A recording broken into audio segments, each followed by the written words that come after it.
Hello, my friends. My name is Pierre. Welcome to another video. Welcome back. Maybe you're saying, Pierre, I ain't never seen one of your videos. That's okay. You can watch them. They're going to be over in some kind of like sidebar over there maybe, or somewhere. Or you can click on the Oreo the cat thing and find the other ones. Or maybe I welcome you back from maybe you was outside. Maybe you was in the kitchen. So, all that, blah, blah. Okay. We are excited for this story. This is when I was ran at TLC preschool. This is one of the children's favorite stories. And here we go. That hand is going to bring it up. And we're going to do better. We practiced 4 times, man. So we can make this right. So hopefully it's at least a little better. Because we really trying. Okay. Let me take a breathe. Whew.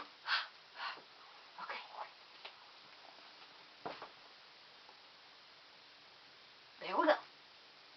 Today's book, the Hippo-NOT-amus. See how that's kind of like hippopotamus, but this one is Hippo-NOT-amus. By Tony and Jan Payne. Pictures by Guy Parker Reese.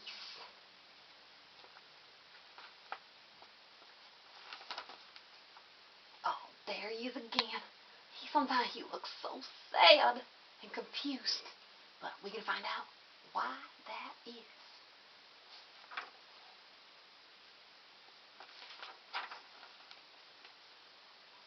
Portly was a very young hippopotamus. He's right there, see? That guy. Okay. He didn't ask to be a hippopotamus. He was just born that way, and he wasn't sure he wanted to be one forever. Hippos stood up to their eyes in water all day. They ate boring old grass all day. What sort of a life was that, I ask you.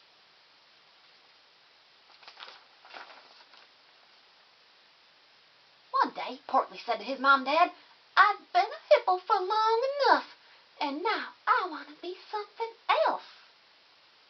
Impossible, said his dad, shaking his head.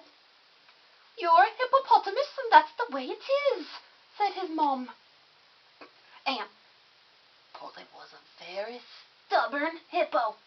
I mean, he has his mind made up. He's not changing his mind. And he said, we'll see about that. And he stomped off. It's time for me to be something more interesting and to eat stuff with some taste, he called back.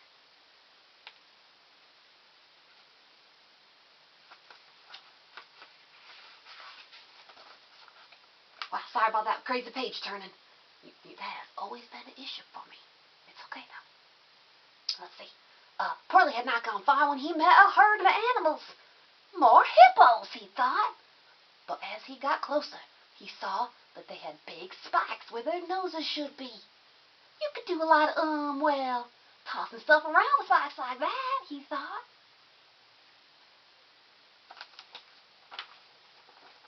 Excuse me, Portly said to the nearest animal. What sort of creature are you? I'm a rhinoceros, said the animal through a mouthful of twigs. Well, I'm gonna be a rhino thingy too, said Portly, but first I need some spikes. Where did you get yours? The rhinoceros laughed.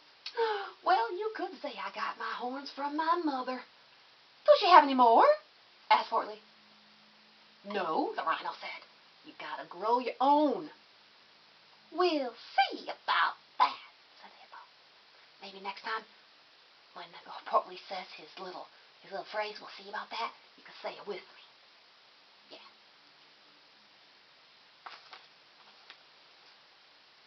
Portly found 2 pieces of wood and sharpened them until they were pointed like horns. He tied them on his nose, but then he couldn't see. He tied them to the sides of his head. He tied them on top of his head.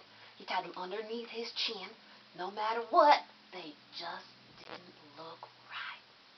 He turned around to ask for some advice, but the rhinos were gone. So Portly continued on his journey with the horns sticking out just anywhere.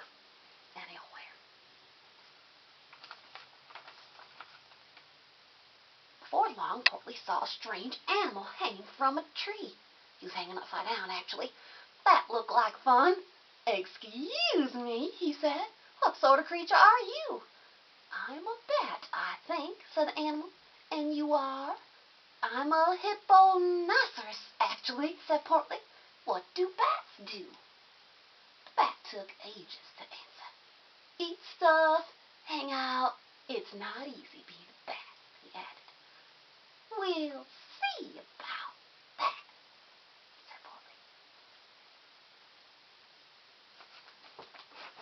Did you get it this time? Did you say the "we'll see about that"? Oh man, this hippo, he is stubborn. Okay. Back to the book. Let's see. He made some hooks out of bananas and tied them to his feet. Carefully, he climbed into the tree and then hung upside down. "Now what?" he asked. "Now," said the bat, "we wait." "For what?" Portly wanted to know. The bat thought hard. "Wednesday," he said. So Portly settled down to wait for Wednesday. But after 5 minutes, whoa! The banana slipped and he fell out of the tree. That's when Portly decided that 5 minutes was just about the right amount of time to be a bat.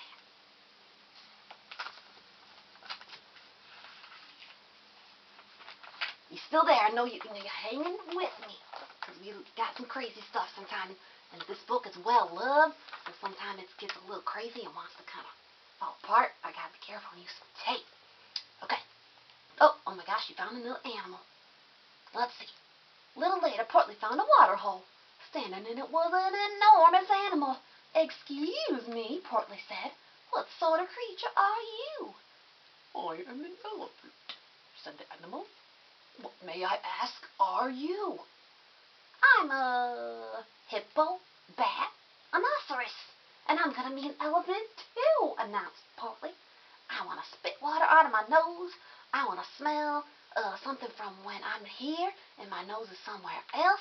So I want one of those tube things, and I want some flappy ears, and..." The elephant had to smile. "Wait a second, young Hippo-Bat-Anosaurus. You have to be born with those things." But Portly was determined. "We'll see about that," he said. We gotta keep bringing the book down, but it's all good. Here, it always comes back to us. Here we go. Oh, he's all falling apart. Look at that little guy. He made big ears from 2 large leaves. What could he make a trunk? Excuse me. Then he made a trunk out of a vine, but what could he do with it? He wanted to trumpet tunes and pluck leaves and spit with it, but he couldn't. So Portly decided to find something else he could be. His journey was slow because his horns fell over his eyes. His hooks caught in bushes. He kept tripping over his trunk. Look right there, he's on his nose. His ears flapped all over the place. By now, Portly was getting a bit bored with all this excitement. He kept thinking about water for some reason.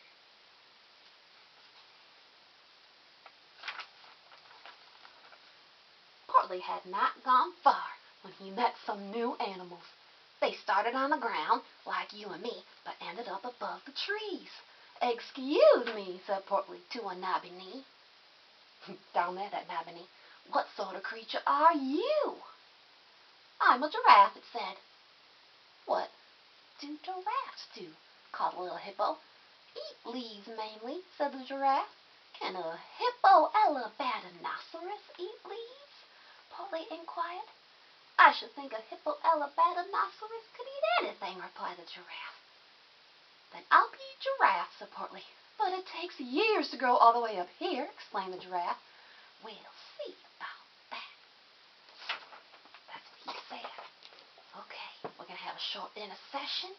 That means we're going to stop for a minute, and then we're going to finish this book, because it's amazing. So, either find the second video link, or I'll find a magical way to link them together, but that probably is not going to happen. So part 2 is coming up. He was talking to that Nabby-knee giraffe. He's going to want to be a giraffe now, y'all. Oh, man. Okay, thanks for watching our video. See you in a second.